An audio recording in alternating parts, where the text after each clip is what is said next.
السلام علیکم ورحمۃ اللہ وبرکاتہ۔ الحمدللہ والصلاۃ والسلام علی رسول اللہ، اما بعد۔ ناظرین، آج کل ایک بہت بڑا سوال بہت ہی زیادہ پوچھا جا رہا ہے، تو انشاءاللہ آج میں آپ کے سامنے وہ سوال بھی رکھوں گا اور اس سوال کے جواب بھی انشاءاللہ قرآن اور حدیث کی روشنی میں آپ کے سامنے رکھوں گا۔ وہ سوال کیا ہے؟ وہ سوال یہ ہے کہ کیا کالا لباس پہننا شرعاً جائز ہے یا نہیں ہے؟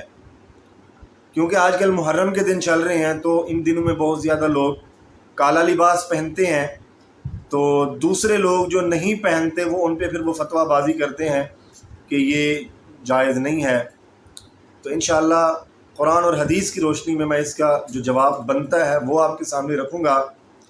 تو سب سے پہلے چینل کو سبسکرائب کر لیں، ویڈیو کو لائک اور شیئر کریں تاکہ اس طرح کی مزید اچھی ویڈیوز آپ کے سامنے آتی رہیں۔ تو چلیں میں اپنی بات شروع کرتا ہوں۔ تو سب سے پہلے نہ پہننے کے حوالے سے جو دلائل پیش کیے جاتے ہیں وہ دو طرح کی روایات ہیں۔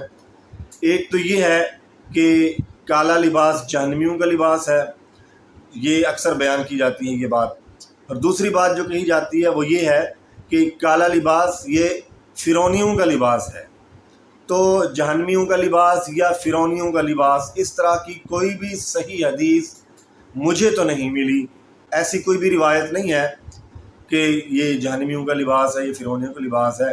تو یہ بات تو ختم ہوگی کہ منع کی کوئی دلیل نہیں ہے۔ البتہ پہننے کے حوالے سے بھی روایات ملتی ہیں جو کہ صحیح بخاری میں ہے اور دیگر کتب احادیث میں موجود ہیں کہ رسول اللہ صلی اللہ علیہ وسلم نے کالی پگڑی پہنی، کالی چادر پہنی۔ فتح مکہ کے موقع پہ جب رسول اللہ صلی اللہ علیہ وسلم مکہ کے اندر داخل ہوئے تو آپ صلی اللہ علیہ وسلم نے کالا عمامہ پہنا ہوا تھا۔ تو یہ روایات ملتی ہیں، اگرچہ مکمل لباس کے حوالے سے تو کوئی دلیل نہیں ہے، لیکن مختلف پارٹس کے حوالے سے تو ملتی ہیں نا کہ کالی چادر، کالا عمامہ، تو اس طرح کی روایات تو ملتی ہیں۔ تو کالا کلر پہننا یہ رسول اللہ صلی اللہ علیہ وسلم سے ثابت ہے۔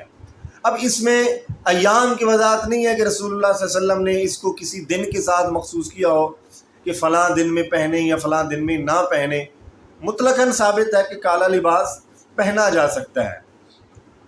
تو اب آتے ہیں اس پہ، تو سب کا بالعموم اتفاق ہے کہ کالا لباس پہننے میں سوائے چند ہے کہ سب علماء اور تمام مسالک کے لوگ یہ بات مانتے ہیں کہ کالا لباس پہننا جائز ہے۔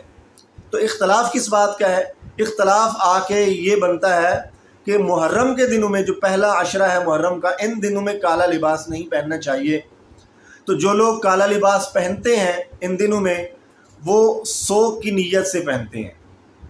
سب کی بات نہیں کر رہا، ایک طبقہ ہے وہ کالا لباس سوگ کی نیت سے پہنتا ہے۔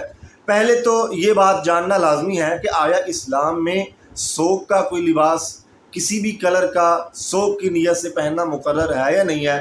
جس طرح کہ ہندو مذہب میں سوگ کے دنوں میں جب کسی کے ہاں کوئی فوتگی ہو جائے، کوئی مسئلہ بن جائے تو پھر وہ سفید لباس پہنتے ہیں۔ اسی طریقے سے باقی مذاہب میں بھی سوگ کے دنوں میں کوئی نہ کوئی مخصوص لباس ان کا مقرر ہے۔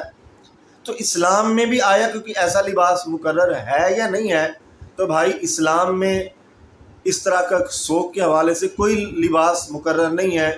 کسی بھی کلر کا لباس سوگ کے دنوں میں کسی کے یہاں کوئی فوتگی ہو یا کوئی مسئلہ ہو تو کسی کی بھی کلر کا کوئی لباس پہنا جا سکتا ہے۔ اس میں اسلام نے کوئی خاص لباس مقرر نہیں کیا۔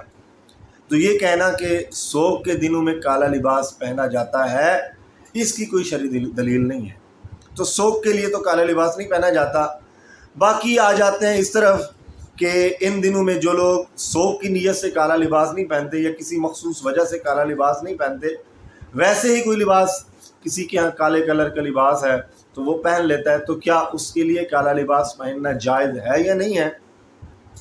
تو اس میں بھی وضاحت کی ضرورت ہے۔ اب اس میں ایک روایت ہے، من تشبہ بقوم فہو منہم، رسول اللہ صلی اللہ علیہ وسلم نے فرمایا کہ جو قوم کسی کی مشابہت اختیار کرتی ہے وہ انہی میں سے ہو جاتی ہے۔ تو بھی جہاں تک مشابہت کی بات ہے تو پھر کالا لباس ہی کیوں؟ اگرچہ ہم دین کے معاملے میں سختی نہیں کرتے تو مشابہت تو بہت ساری چیزوں میں آج کل لوگ کر رہے ہیں۔ مثال کے طور پر یہ داڑھی ہے، جو لوگ کلین شیو کرتے ہیں اس میں بھی ایک مشابہت کا پہلو آ جاتا ہے۔ اسی طریقے سے ٹائی باندھنا یہ ایک الگ مسئلہ ہے، اس کو مشابہت کے طور پہ لیا جا سکتا ہے، لیکن اس میں یہ کہنا کہ اس کی عبادات قبول نہیں ہے، جائز نہیں ہے، تو یہ غلط بات ہے، کیونکہ عبادات کے جائز یا ناجائز ہونے کا تعلق وہ ایک اور چیز ہے، وہ ایک الگ مسئلہ ہے۔ تو اسی طریقے سے کالا لباس ان دنوں میں پہننا، اس کو مشابہت کے زمرے میں اگر کوئی بات کرنا چاہے تو اس میں کی جا سکتی ہے، لیکن اگر کوئی پہن لیتا ہے تو اس پہ فتویٰ نہیں لگایا جا سکتا ہے کہ اس نے یہ جو پہنا ہے یہ جائز نہیں ہے، یہ غلط ہے، اس کے پہننے سے اس کی عبادات قبول نہیں ہوں گی، اس کے ساتھ فلاں فلاں مسئلہ بنے گا، تو یہ ذرا بات زیادہ ہو جائے گی۔ تو فتویٰ بازی سے گریز کریں، کیونکہ اسلام میں اس کی کوئی ممانعت نہیں ہے۔ آ جا کے مشابہت کی وجہ سے اگر اس کے منع کی کوئی دلیل بنائی جائے کہ یہ مشابہت ہے تو یہ ایک چھوٹی سی دلیل بنتی ہے۔ اگر کوئی بچنا چاہے تو بچ سکتا ہے، لیکن اگر کوئی نہیں بچتا، کوئی بیچارہ غریب ہے، اس کے پاس کپڑے ہی 2 کلر ہیں، یا کالا ہے یا کوئی اور ہے، وہ بدل بدل کے ہفتے میں 10 دنوں میں 2 دفعہ یا 3 دفعہ، مطلب کہ ان میں ایک دفعہ وہ کالا بھی پہن لیتا ہے، تو اس میں کوئی حرج تو نہیں ہے بھائی، تو اس کو پہننے دیں، اس کی اگر کوئی مجبوری ہے تو پہن لے۔ تو باقی ہاں نیت پہ ڈیپینڈ کرتا ہے، سو کی نیت سے نہ پہن، شرعی مسئلے کے ساتھ اس کو جوڑ کے نہیں پہنا جائے، ویسے اگر کوئی پہننا چاہے تو پہن سکتا ہے۔ تو یاد رکھیں یہ ایک میری ذاتی رائے ہے، اس میں بڑے علماء اختلاف بھی کر سکتے ہیں، ان کا جو مسئلہ ہے یا ان کی جو رائے ہے وہ الگ بھی ہو سکتی ہے۔ یہ ایک میری ذاتی رائے ہے، جہاں تک میں سمجھتا ہوں کہ کالا لباس پہننے یا نہ پہننے میں اس میں کوئی بحث نہیں ہے، ابھی بحث ہی کرنی ہے تو بحث کے لیے اور بہت ساری چیزیں ہیں۔ علماء کو چاہیے کہ پہلے جو شریعت کے بڑے بڑے مسائل ہیں ان کے اندر لوگوں کی اصلاح کریں، لوگوں کے عقائد ٹھیک کریں، لوگوں کو شرک سے بچائیں، بدعات سے بچائیں، سود سے روکیں، رشوت سے روکیں، اور بھی بہت ساری چیزیں ہیں ان سے روکیں، حرام حلال کی باتیں سکھائیں، لوگوں کو زنا سے روکیں، لوگوں کو اور بہت ساری غلط چیزیں ہیں پہلے ان سے منع کریں۔ وہ کام جو کرنے کا ہے وہ کریں، یہ لباس والی بات یہ بہت بات کی بات ہے، اس کی طرف بعد میں آئیں۔ اللہ تعالیٰ سمجھنے کی اور عمل کرنے کی توفیق عطا فرمائے۔